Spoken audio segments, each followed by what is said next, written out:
Good morning, Red Pack. I'm Ty Wills. I'm Maddie Martin. You're watching another edition of KPTV, Panther Television.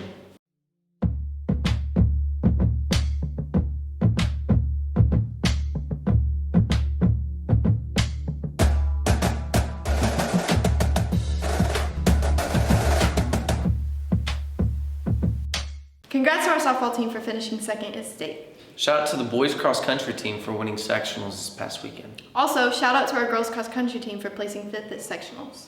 Good luck to all winter sports as you guys start your second week of practice this week.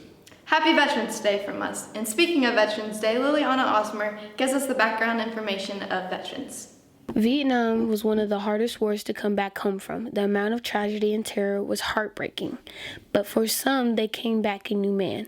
Wilson Osmer, a Vietnam veteran, was called into action at a time when most high school seniors would be going to college or the workforce. When I went in the Army, they had the draft. So you got drafted if you signed up for the draft at 18. If they needed you, they'd call you. Osmer was a 635 that provided fuel and support for the other soldiers during his time overseas. At my age, I didn't want to be overseas, so it was interesting, but I didn't understand it. I was in France for 2 years, and then I was in Germany for 2 years.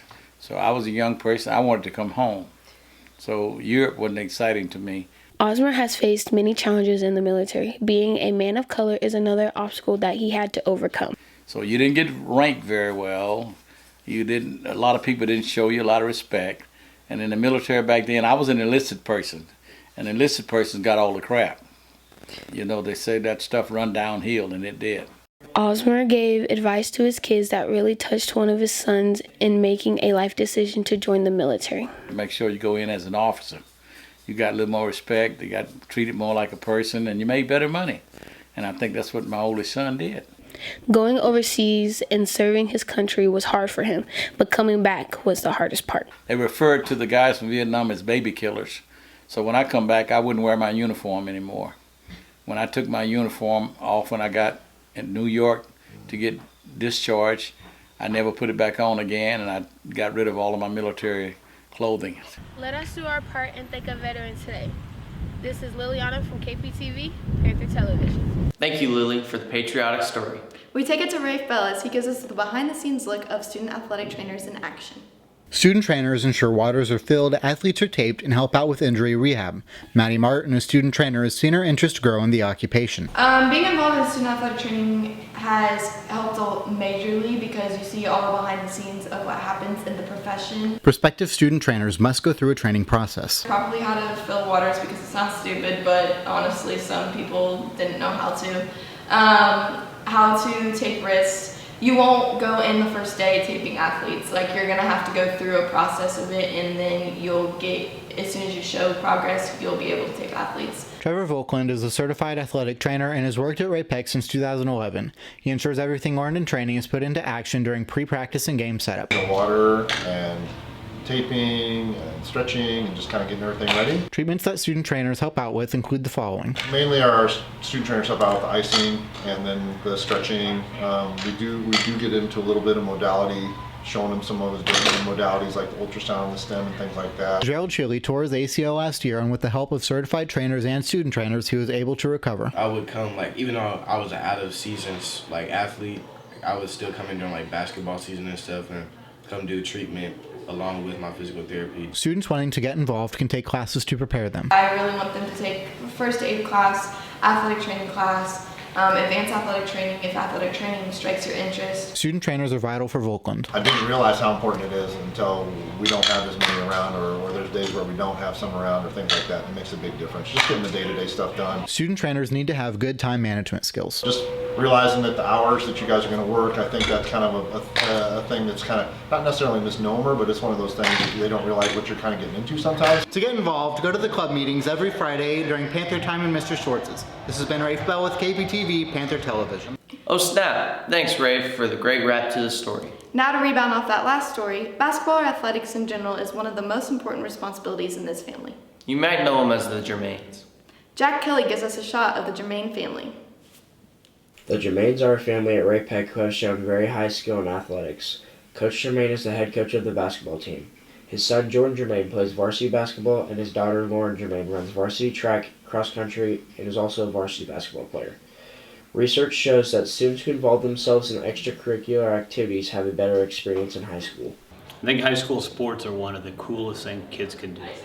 And it doesn't really matter if they're the superstar, if they're the role player. I think they play a huge role in just developing as a young person, and leadership and team camaraderie. And really think it plays a big role in them developing. And so I love it. I love them being a part of Ray-Pac athletics.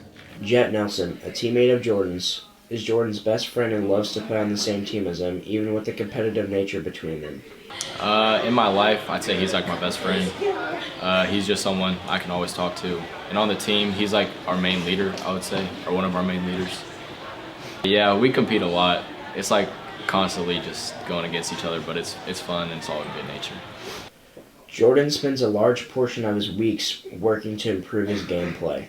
I'm always doing something to improve, whether it's in the gym, working out. Just every day I'm trying to improve my game. I love playing with my teammates. They're my closest friends. I just enjoy spending time with them. So. Sports have been a big part of the Germains' lives since they were little kids. Sports is really important to us. We've always grown up playing. Lauren is a big part of the team as a positive influence and always brings people up. Well, Lauren's never really negative, so she is just always someone good to be around. Come out and support your basketball teams the last week in November. This has been Jack Kelly with another edition of KPTV, Panther Television. Thanks, Jack, for the ball and story. Let's pass to the next story to Gavin Hembry as he shows us some little stud football players. 1, 2, 3, Sharks! CCJAA, returning Super Bowl champs, the Sharks are a local 6th grade football team coached by Kevin Brock. Many, if not all, kids are learning new life skills from football. Running back Manny Osmer is one of many kids developing these skills. Leadership and just how to get along with your peers. The Sharks running back also has a very high motor. When you're down, just get up and keep going. Manny's mother, Shannon Osmer, has high expectations for her son on and off the field. I expect Manny to put in 110% practice, games, be focused, and then also do his best during school so that he can stay focused on the field. Assistant coach for Sharks, Sean Newman, isn't just worried about winning, but also developing these kids' skills. I make sure they have fun and learn at the same time, so as long as they're having fun and learning, it's just a coach to a player connection. If you know any kids that are ready to play tackle football, go to ccjaa.org and register for the 2020 football season. This has been Gavin Hembry from KPTV, Panther Television. Thanks, Gavin, for the outstanding story. We can't wait to see those little guys on Friday nights. Let's roll the next story to Christian Long as he gives us an inside look to Special Olympics.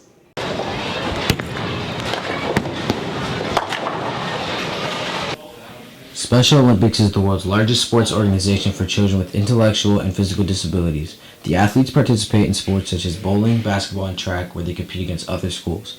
Coach Katie Hallett believes Special Olympics provides opportunities for disabled kids that they would not usually have. Students who have special needs can come and be involved in sports just like anybody else and have that group and camaraderie with each other as a team. Athlete Zach Caber enjoys practicing with other teammates and volunteers. They got a good personality and they're pretty nice. I get to come have fun and bowl just for fun. Volunteer Zach Anderson has been part of the program for 2 years and feels it is a big part of his life. I wanted to volunteer first of all because my sister has special needs, Mallory, and I don't know, I figured it'd be a lot of fun and it's something I can continue on with as I go into college in this program. It's a lot of fun, the kids are a lot of fun to be around, and I learn more from them than they probably learn from me. Coaching Special Olympics, Katie Hallett has built lots of relationships with the athletes and students. Well, I get to have relationships with all these wonderful kids, and it's really great because I've always taught at a younger level, and so I get to have relationships with the kids that I teach when they're younger all the way through till they graduate, so it's really a win-win for me. Although bowling is over, you can still volunteer for Special Olympics basketball. For more info, email Mrs. Hornbeck. This is the Christian Long signing off for KPTV, Panther Television. Congrats to our Special Olympics bowling team on winning their tournament, and thanks to Christian on serving us up a strike on that story. Now, let's have Maddie take it away with our hallway talk. What's up, Raypec? Welcome back to another hallway talk. I'm Maddie Martin, and I'm going to be asking people around the school what 3 things they would take on a zombie apocalypse. Let's go. What's your name? Rylan. Jakari. Gerald Seeley. Dylan. Charles. Coach Teddy. Aiden Martell. Kaylee. Leanne. Drew. Spencer. Chandler. And Peyton. Things would you take on a zombie apocalypse? A machete. Fire starter. And some water. My family. Gotta keep the family safe. So you don't have anything that's going to make you survive? I got my hands to survive, okay? I'll find weapons alone while I'm going down alone. Charles. Dylan for sure. Cards Against Humanity. Probably a few guns. My Capri Sun. I'm eating some. food, yeah. Go along with drinks. That would work. Not surprised. Take him. I take some water, and I take another machete. I bring my shotgun. Let me see. I bring a backpack. You never know what you collect on the way. And then I bring my knife because you know people try to get a little too crazy. Okay, what 3 things would you take for a zombie apocalypse?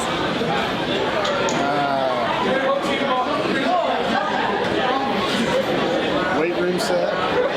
Okay. Protein. Okay. D-line. Yeah! I'd probably take Cars 3 with me because that was my favorite movie when I was younger. My blankie and my dog Chip. Why would you take your blankie? Because I get scared. A can of SpaghettiOs. With meatballs? Yeah. Good answer. Would you bring on a zombie apocalypse and why? Good My phone charger, my phone, and my car. Mr. Crane, for sure. Why Mr. Crane? Good answer. I just feel like he's going to make me survive. Okay, and Druber, last one? Probably Cars 2, because it's better in every way. Okay. The tension rises. That's been our show for this week. Don't forget to check out our social medias at RayPecNow and our website at raypecnow.com. This has been another edition of KPTV, Panther Television.